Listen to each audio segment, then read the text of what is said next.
Finally, Clemson Sports Talk has come back to Drive Time. Hello, everybody. Lawton Swan back in the saddle. Once again, it is the show that shakes the Southland. Clemson Sports Talk for you each and every afternoon as you make your way around the great state of South Carolina and beyond, listening to us on incredible radio stations like Fox Sports Radio 1400, the Midlands, heard around the world on the iHeartRadio application. Download today. It is free. The website, put the .com on it. Doggone it. That's Clemson Sports Talk.com. 803-450-0086. Text line, phone line. Be a part of the program anytime, anyplace, anywhere. You can hit us up there. Hit the retweet. Hit the subscribe. You see scrolling across the bottom. Follow us on TikTok. Got to get to 1,000 TikTok followers so that we can finally push the show live over on TikTok as well. Today, I've got the style and profile like never before. Indeed, we will attempt to do that here on a Friday afternoon. There's a lot going on in the world of Clemson sports. There's a lot going on in the world of college football, Clemson soccer tonight, as well as the women's team in the national semifinal with a chance, more on that in a minute, with a chance to go to the national championship.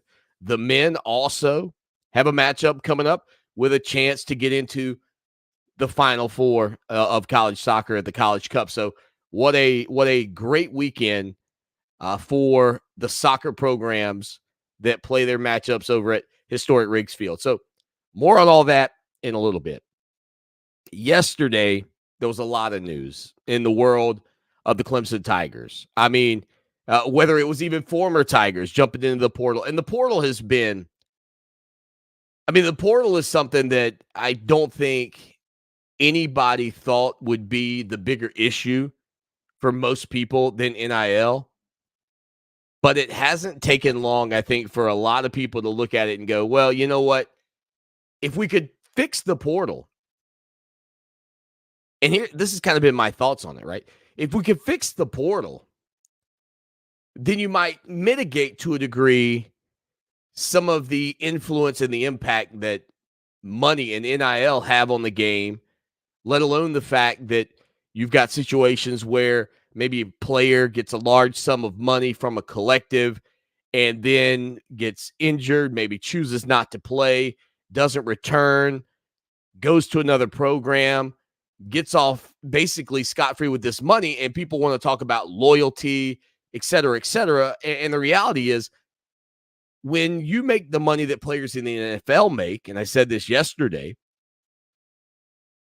when you make that kind of money, there is a contract that exists. But in the collegiate game, that's not the way it works. And so people are constantly looking around at the end of the year, like right now, every day, Tiger fans, and again, we have our tracker up on the website on ClemsonSportsTalk.com, not adding every name that's gotten into the portal. I think that number's in the 2000s already. But, some significant names, certainly trying to put a lot of the quarterbacks in there, everything we can to kind of keep you updated. And if you like what we do on the website, you can subscribe. $63.17 for a year. That's right, Gamecocks, you heard it. $63.17, and I know we got a lot of Gamecocks hanging out with us. So you can continue to peek over the fence at the best radio show in the nation. As we do the show on Fox Sports Radio 1400, the Midlands, and around the world on the iHeart Radio application. But with that tracker, right, comes along some of the tweets that we've put out in terms of the Clemson Tigers who have jumped in the portal. And overnight, maybe not while you were sleeping, but while some people were sleeping, Toriano Pride jumped into the portal. And it's really not a surprise for a lot of people. Really, the last time I really remember seeing Toriano Pride making any plays was in the NC State game when he had a huge missed tackle. I kind of felt like he was left on an island. Certainly, when you go back and watch it, he was, but he didn't make a play, and the NC State Wolfpack score on that touchdown. But here was a kid who was flashing, but then all of a sudden, a young guy like Khalil Barnes comes in, starts to take playing time from him. All of a sudden, you see a young guy emerge like Avion Terrell, who just looks like a natural. And look, this is a kid from the Midwest. I don't think it's easy in any situation to necessarily be away from home, much less a large, a large amount of mileage for your family to have to travel. Even if you have a considerable NIL deal or whatever the circumstances are, it's not easy. Not to mention, Missouri is a pretty good football team right now. So maybe he's eyeballing that to get a little bit closer to home. But either way, Toriano Pride entering the transfer portal overnight. For Clemson, that's Bo Collins, Mitchell Mays, and Hunter Helms at this point. More potentially to come. We know Jeremiah Trotter and Nate Wiggins are going to be looking towards the NFL. Could other names come about during this program? Absolutely. But the larger story at this point is figuring out who's going to be Clemson's next offensive line coach, and then ultimately what will the Tigers do on the defensive side of the ball after Lemansky Hall, I won't say was fired, but was offered the opportunity to achieve some personal goals outside of being a part of the Clemson Tiger football program. So you've got that situation. Obviously, Thomas Austin now looking for a job. And the thing about Austin's situation is this, and I feel bad when people lose their jobs because it's obviously a big shot to certainly your ego, whether you have a big ego or not. It's going to hit you with your ego. It certainly affects you in your heart because you feel like maybe you're not good enough. It's not an easy thing to absorb. But I also recognize, and so should you. So should you. And you can feel for their families. You can feel for their dedication to the program, the fact that Thomas Austin is a former Clemson player. Like all of those feelings are valid. But they also make a lot of money in doing this job. And the trade-off for that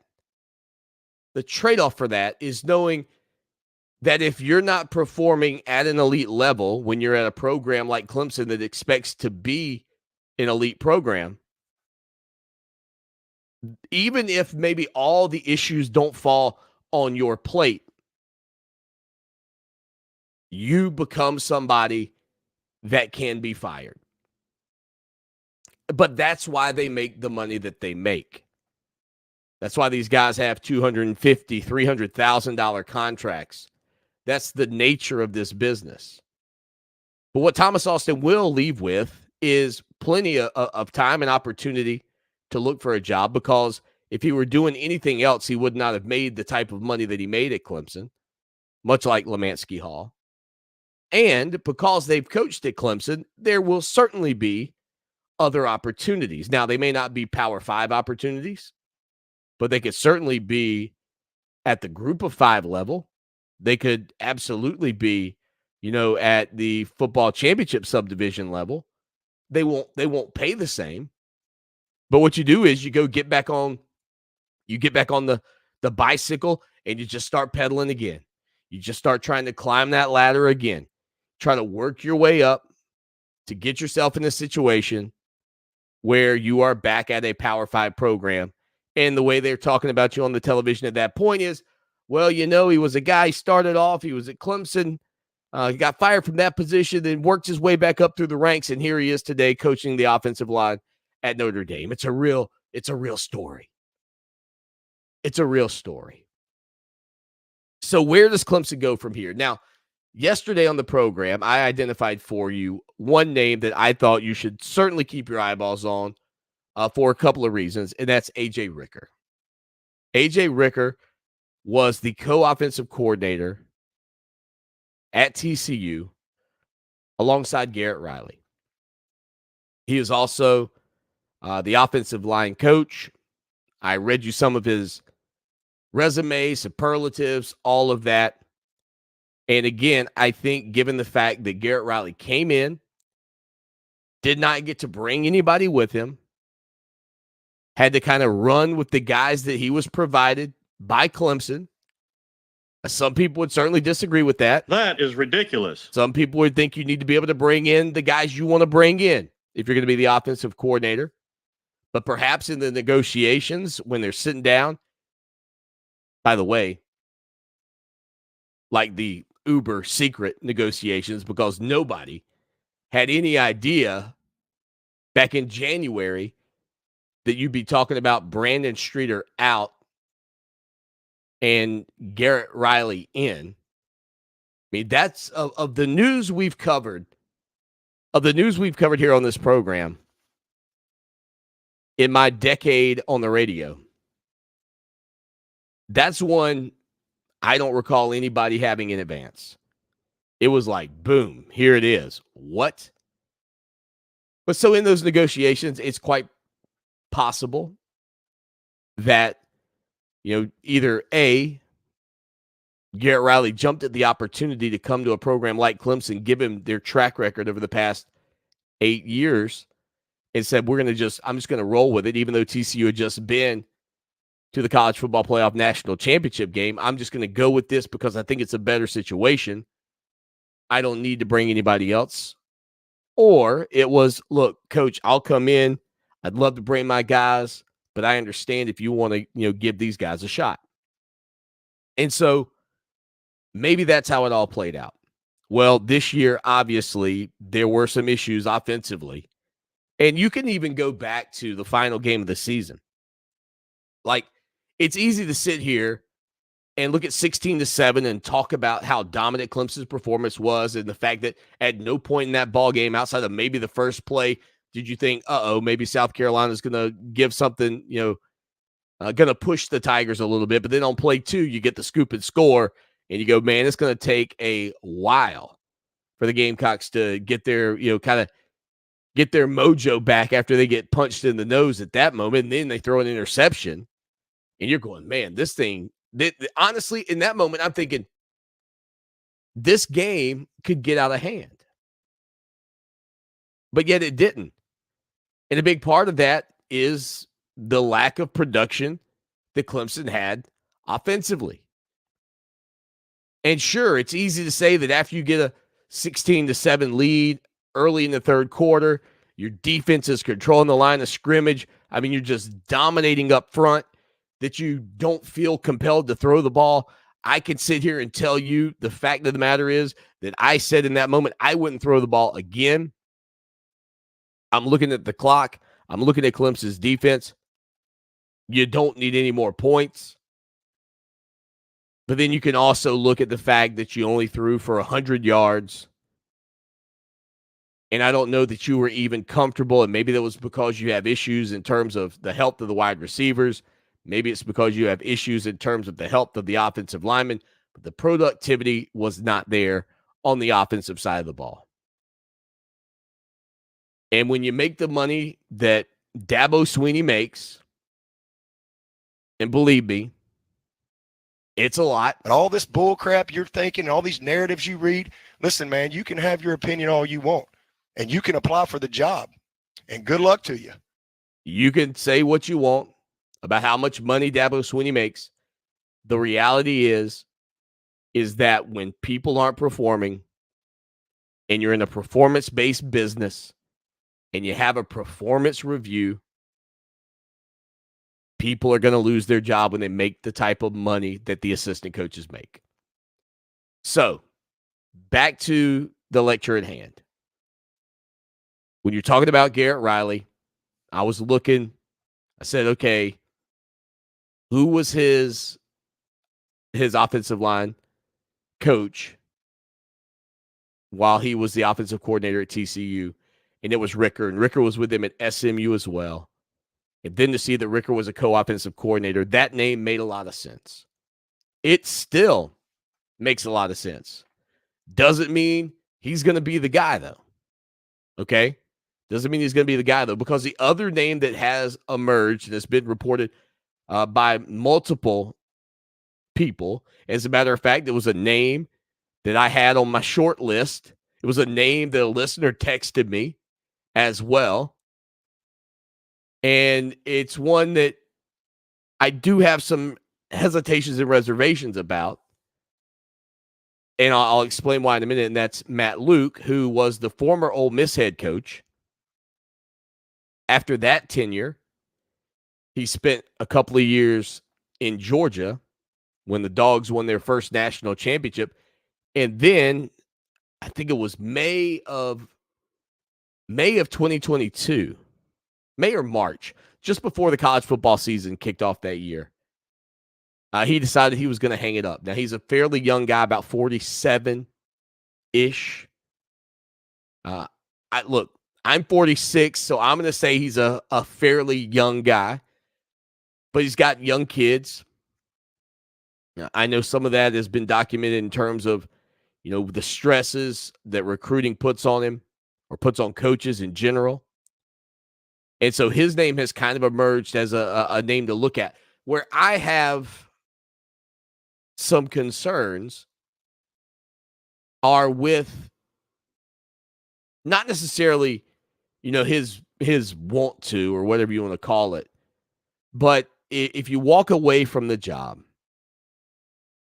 at a Power 5 program like Georgia because of time and commitment, and then you, as a Clemson person, take a look at the scenarios that we've talked about with former Clemson co-offensive coordinator Jeff Scott in his situation, going and taking the job at South Florida, not having that work out, now has plenty of money, plenty of time he's being paid. And again, Matt Luke doesn't need a ton of money. He's been in the coaching game for many years, heavily compensated at some of those destinations, especially when he was the head coach at Ole Miss. Been at Tennessee, been at Duke with David Cutcliffe.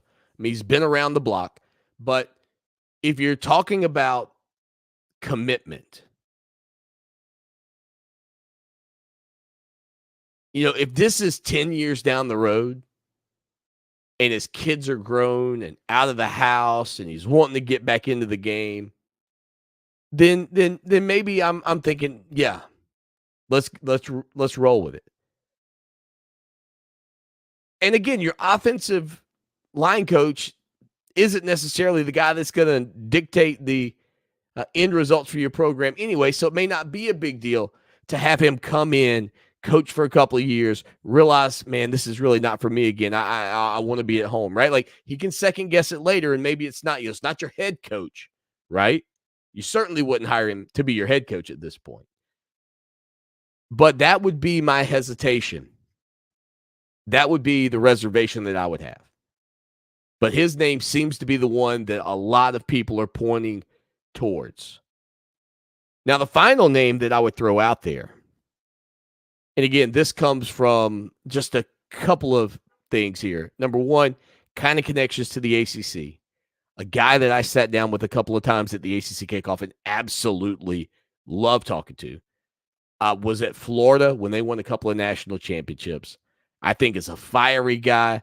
I think he would be a great recruiter. I'm not sure if he's a culture fit or not for Clemson,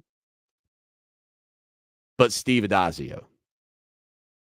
I mean, Adazio is a dude.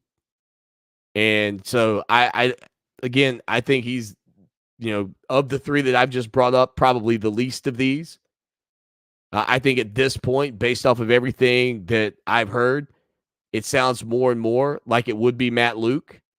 And if something falls through with that, or if they feel uncomfortable with Luke, then I would believe that Ricker would still be a viable option for Clemson. 803-450-0086 with a quick break. We'll come back. I'll update you on the soccer schedule for this weekend because the Tigers have a chance to do something special. We'll tell you about it when we get back.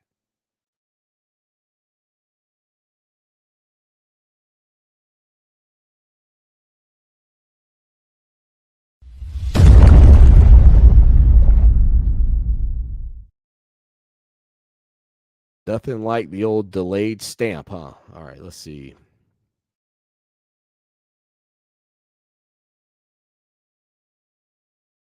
December, man. Hard to believe, isn't it? December. Like, share, and subscribe. Come hit us up on TikTok. That's where we need you, man. We need to get to 1,000. And I'll know if you did because it tells me.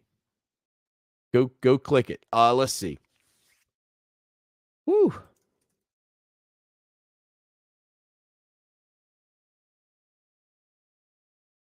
Got to get rolling on segment 2 because I got to get connected to iHeart and get it uploaded.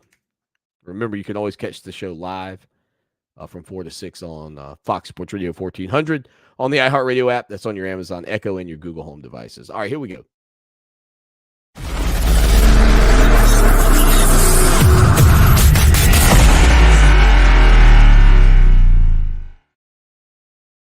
Back at it on a Friday, the show that shakes the Southland. Thank you to everybody who's hanging out with us live, whether you're on Facebook, YouTube, Twitter. Hit the like, hit the share, hit the subscribe. Let your friends know we share it in a lot of Clemson groups. If you're hanging out with us there in the Clemson groups on Facebook, hope y'all are doing well.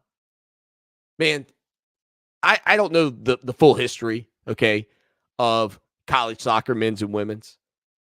And the women's program at Clemson has only been around since, I think, 1994. But today, about the time this program goes off the air, we get off the air at like 5:50.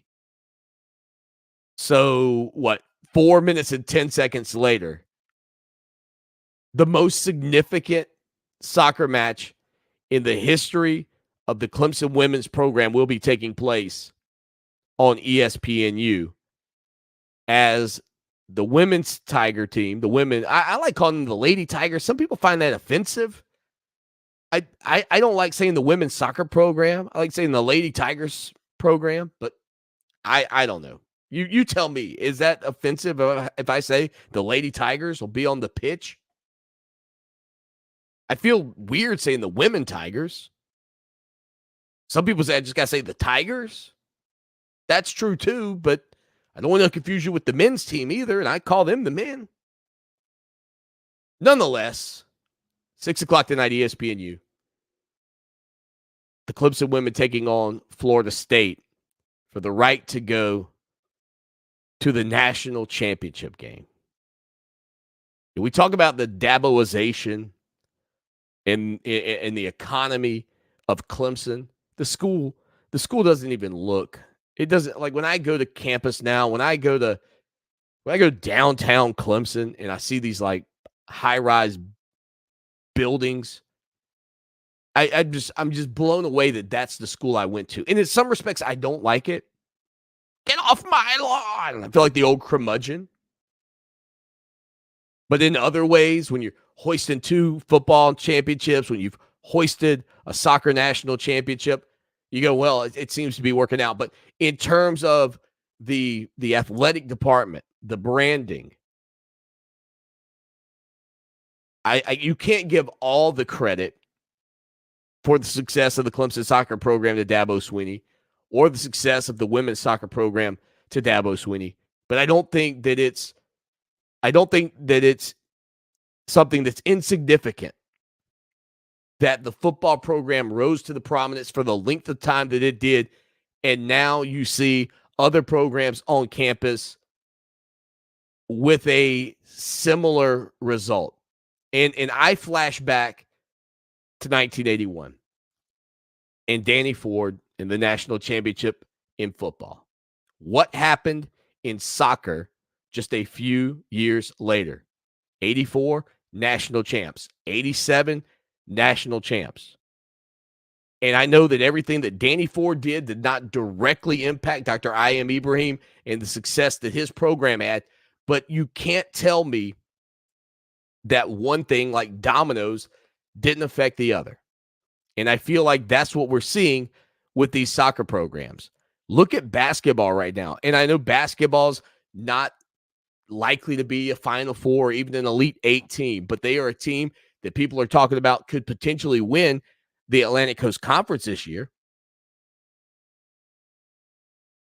And those conversations don't happen all that often if you're keeping score at home in Little John Coliseum. Now, I don't think it's going to happen. I've been following Clemson basketball. I'm North Floor for life. I'm far too jaded to believe that Clemson basketball is going to figure out a way to, get past Duke and North Carolina into the top of the Atlantic Coast Conference in the regular season, or better yet, in an ACC tournament, right? I'd love to see the day but fool me once, shame on you. Fool me 46 times, shame on me. And so that's where I'll leave that conversation. But the women's soccer team faced Florida State a little under a month ago in this exact same venue in the ACC championship match and lost 2-1. So this is over at Wake Med Park up in Cary, North Carolina. The semifinal to go to the championship, 6 o'clock this evening. The women's soccer program taking on the Florida State Seminoles. Tune in, ESPNU, and watch that. I know you can't get there, perhaps, but they deserve your support. So tune in and support them today, just as soon as we go off the air. Then for the men's team, on the men's side of things, they play tomorrow at historic Riggs Field against Stanford. And because Stanford upset the number 1 seed, Stanford's a 16 seed. Clemson's the 9 seed in the Elite 8. If Clemson wins, they'll go to the College Cup, the Final Four of college soccer as well. So it's a huge weekend. And tickets to get in, I was looking at tickets, $8, okay? $8 to get in the door for kids, I think, 12 and up. Kids 12 and under, 12 and under is $3. So 13 and up is $8. Where else can you take a family of 4 and potentially get in there for $30? Not many places. And they're trying to get 6,000 people up at historic Riggs Field. Now, the question I have about that, just from the perspective of a potential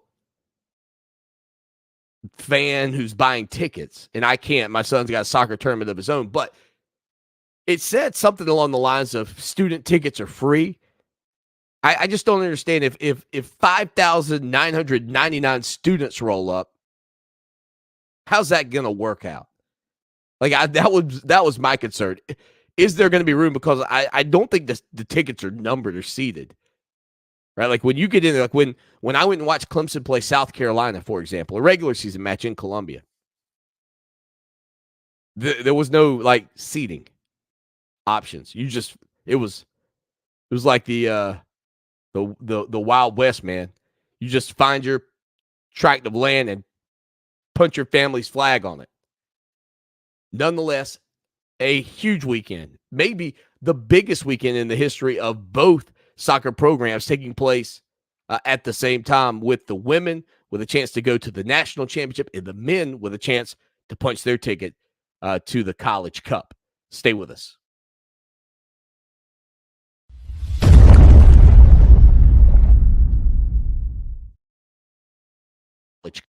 Woo, man. Hope y'all are well. Let's see. All right. And we got college football tonight. We'll talk about that when we come back. Tommy Bowden in hour 2, by the way. Let's see. All right, that's perfect. Got to connect to iHeart. So who do y'all think? I mean, who's your take on, first off, and we didn't even get to talk about the defensive coach yet, but first, what's your take on the offensive line coach situation? Fill that in. We'll put some of your comments up while I'm getting connected to iHeart, and we'll talk about those.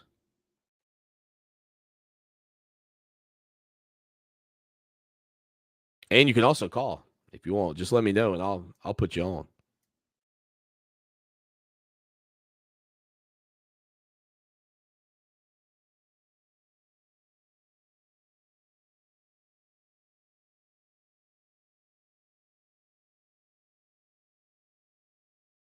All right, just a couple more seconds. Let me put you on. I'm going to put you on the countdown loop for about 2 minutes or so, okay? I'll be right back.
Clemson Sports Talk, the show that shakes the Southland. Come join over 31,000 followers on Twitter at Clemson Sports. On TikTok, we just want to get to 1,000. So if you're one of those 31,000 on Twitter, go follow us on TikTok, Instagram. We are where you are.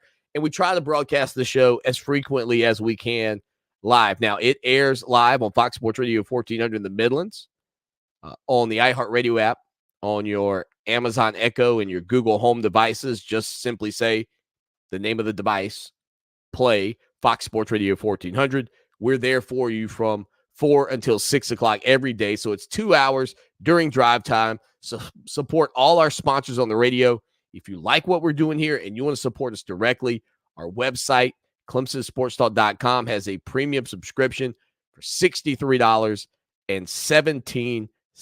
That's right, $63.17 to be a part of what we do every day. It's like 17 cents a day. Come be a part of what we do. Help us grow and support us and our team. So that's how you can do that. All right, college football tonight, Pac-12 championship. The League of Champions football history culminates this evening. Now, I know that Oregon State and Washington State are still going to have an opportunity to keep the league alive. I don't know what that future is going to look like, to be honest with you. I know that they've reached a scheduling pact with the Mountain West Conference. That news coming out today, and we mentioned that might be the case a couple of weeks ago. We can certainly talk about that anytime you want to, but tonight's game, significant for a multitude of reasons. Now, if you are a chaos lover, you just like chaos, then you're rooting for Oregon tonight, and you're rooting for Iowa tomorrow, and you're rooting for Louisville tomorrow, and you're hoping that you get this cluster of 11-1, 12-1 teams sitting there at the end, so that the College Football Playoff Committee on Sunday has a lot of hashing out to do. But most people think that it's not going to be all that difficult to decipher how this works out. Nonetheless, this game could be one of those that factors into that decision, because if Washington wins, here's what we know. Not favored, by the way, nearly 10-point dogs. If Washington wins, they are in the college football playoff. It is like the Polar Express, man. You punch your ticket, you're going in. If Oregon wins, currently sitting at 5th, 11-1, redeeming themselves from the loss that they had against Washington, at Washington's home turf, mind you, then the Ducks are most assuredly going to be in the college football playoff this year. That game's 8 o'clock on ABC. One thing is certain, looking at it from my perspective, Oregon right now is playing better than they played leading up to the initial matchup with Washington. Oregon's actually, you could make an argument, maybe playing the second or third best football right now in the country. I think that might be a fair number. I still struggle. Like, this is my East Coast bias. I don't know if you guys have this same bias, but for all the years of like watching West Coast Pac-12 football play a game against a team from the East Coast, from the Southeastern Conference, from the ACC, maybe even occasionally from the Big Ten, I really just struggle to go, yep, I'm buying in this time around. Like, I really do. I struggle to believe it, but I think they're playing about the second or third best football in America at this point. Washington, on the other hand, the exact opposite. They're actually worse than they were leading up to that first matchup. And when you look at, beating Washington State by 3, beating Oregon State by 2, beating Utah by 7, giving up 42 points to Southern Cal, beating a bad Stanford team by just 9 points. Like, I think to myself, Washington's not playing great. I wonder if something's going on with Michael Penix Jr., not just recently, but if he's just a little bit banged up over the past few weeks.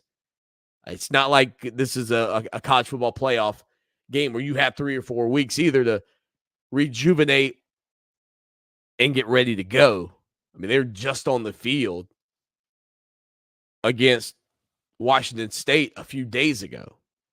So all of those storylines lead me to believe, based off of what we've seen from Oregon, that they're likely the fresher team, where Washington's had to battle and battle and battle. Oregon's been able to be a little bit on cruise control, rest some players, sit some guys in the second half. I mean, Oregon beat that same Utah team that pushed Washington 35-28. They beat them 35-6. They beat Cal 63-19, which, if Washington was playing at an elite level on both sides of the ball, that's the type number that they should have put up against Stanford. Tight game against Southern Cal for sure for both of these teams.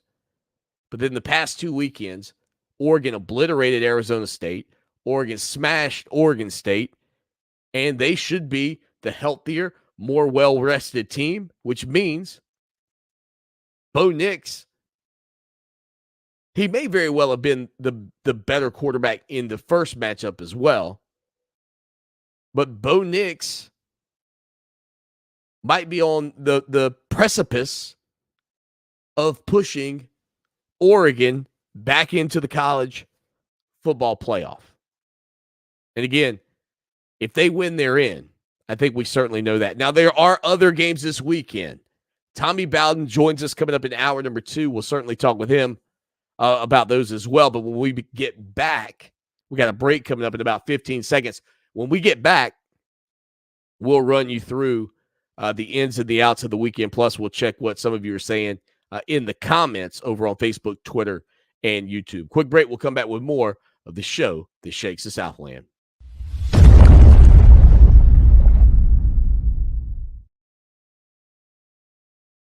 Oh, yeah. Let's see what we got here. Boom. Boom. And the show should be live right now on iHeartRadio. So if you ever want to pick us up there, you can. To prove that to you, and I know it'll run a quick ad, but if you just go, if you want to listen on Amazon Echo, Google Home, you can say listen to Fox Sports Radio 1400. But if you go to foxsportsradio1400.com, hit the play.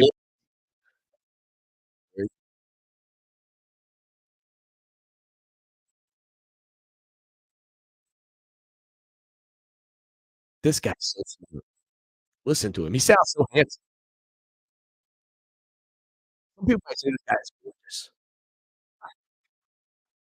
All right. So there you go. That's coming straight from Fox Sports Radio. And again, we are where you are. So I don't care if you're listening, and we got people listening to the show all over the world, which blows me away. I can't believe we have millions of downloads of the podcast. That just boggles my mind. Okay, it boggles my mind a little bit. But thank you all.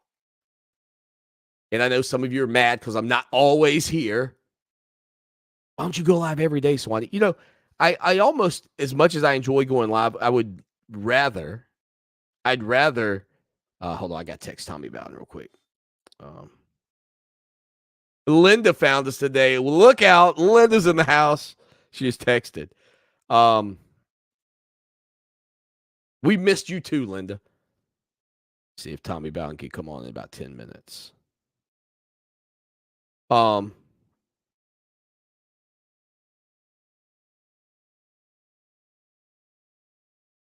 Anyway, as much as I like doing this, I'd almost prefer to do like something a little less formal. You know what I mean? Sort of just to chill and relax. Like, I've even thought about putting the game on, like a rewatch. and going through a game on a Sunday. I don't know. I've thought of doing a lot of different things. Less formal than doing the radio show, right? The radio show kind of keeps me moving, and I like that aspect of it, but I also kind of you have to be very engaged, if that makes sense, when you're doing a radio show. You can't just do this like what I'm doing right now. Because that's not gonna be good radio. Oh man. All right. Oh, no Tommy Bowden today. He's at a wedding rehearsal.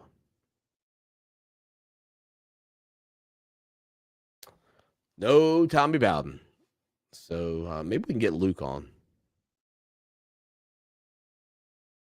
May just do Luke off the air. That's what I'll do. I'll get up with Luke in a minute. All right, so we'll just pull the show down after this. We'll just do the hour here for you today. That way we can reset it later. On social media as well, because if I go 2 hours, they'll be like, you can't restream that. That's a pain. Anyway. All right, here we go.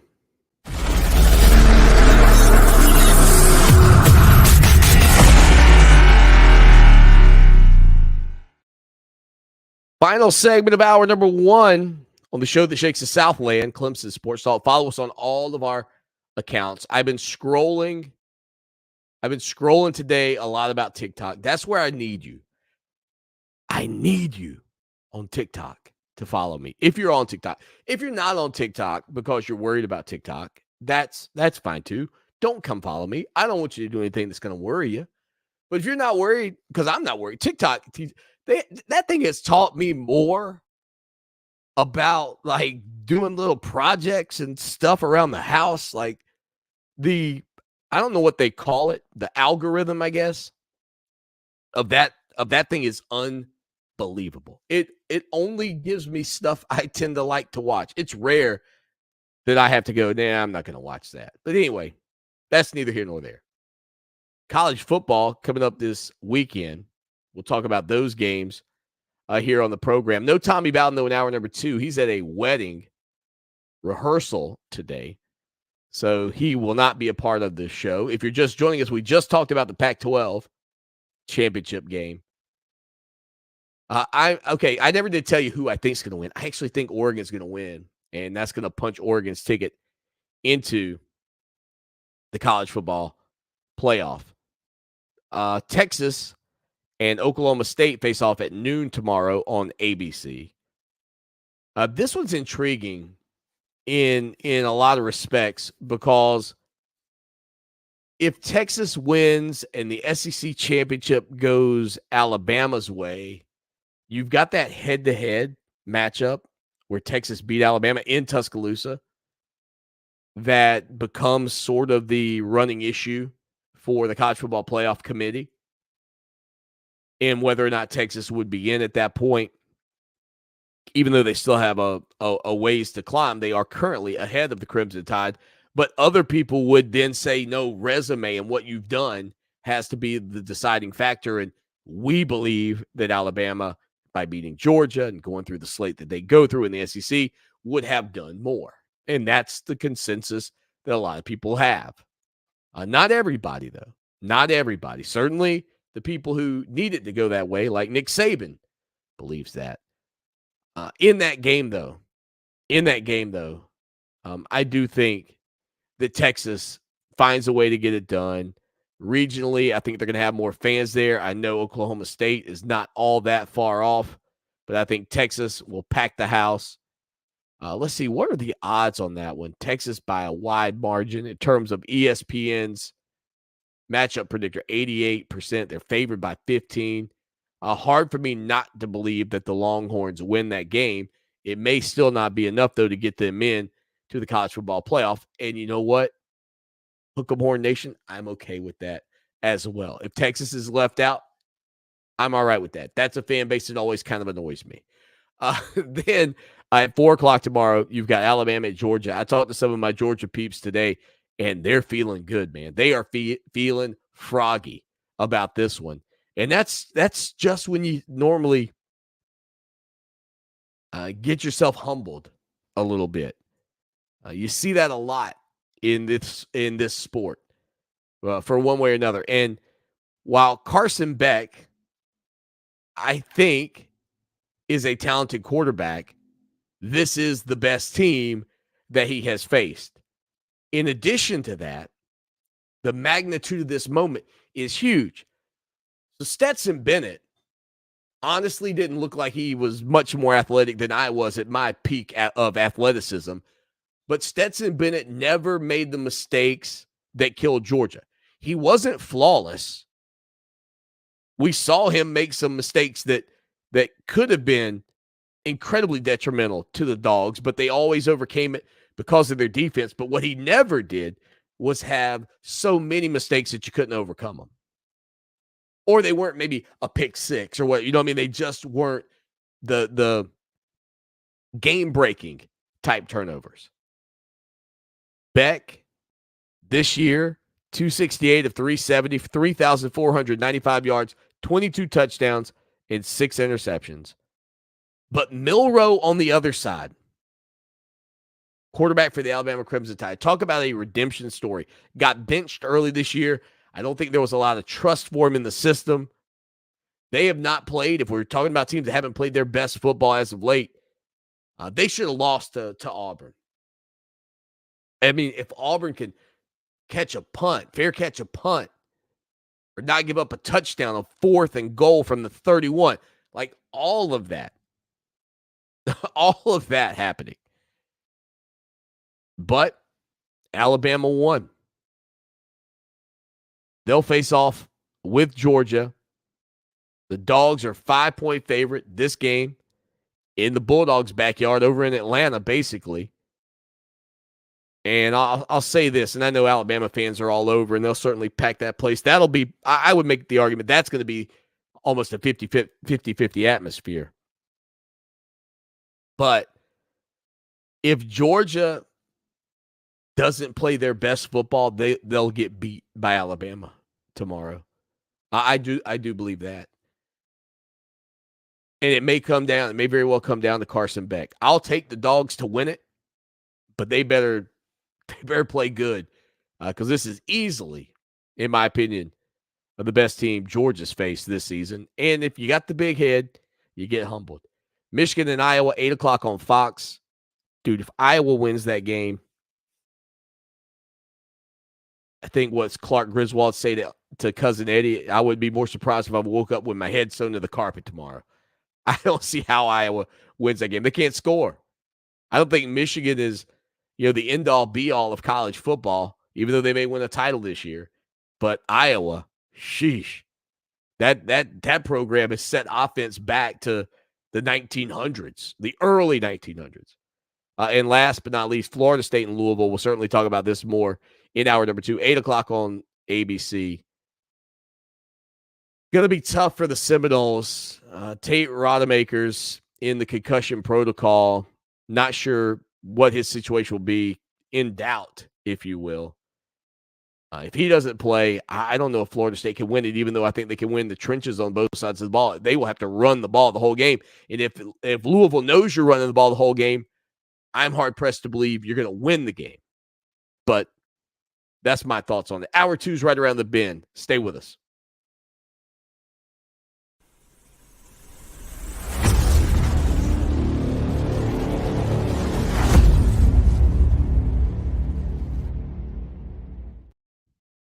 You see what I mean? Like, I didn't even get to y'all's comments. That's all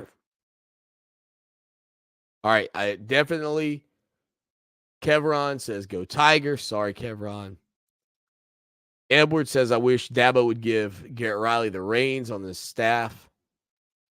Bo says, go Tigers. Carson wanted to know about Matt Luke. Carson, catch the podcast. We talked about Matt Luke out of the gate. Appreciate you, though, man, for stopping by. I apologize for not getting it in. Kim says she loves her Tigers. The Honeyman's in the house. Kyle, thank you for being a part of the show, buddy. Always appreciate you. All right, we're going to jump off here. No Tommy Bowden today. Going to do Luke Winston and everything else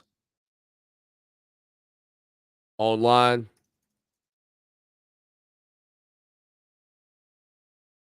on the app. If you want to listen on your computer, BoxSportsRadio1400.com. That'll get you there.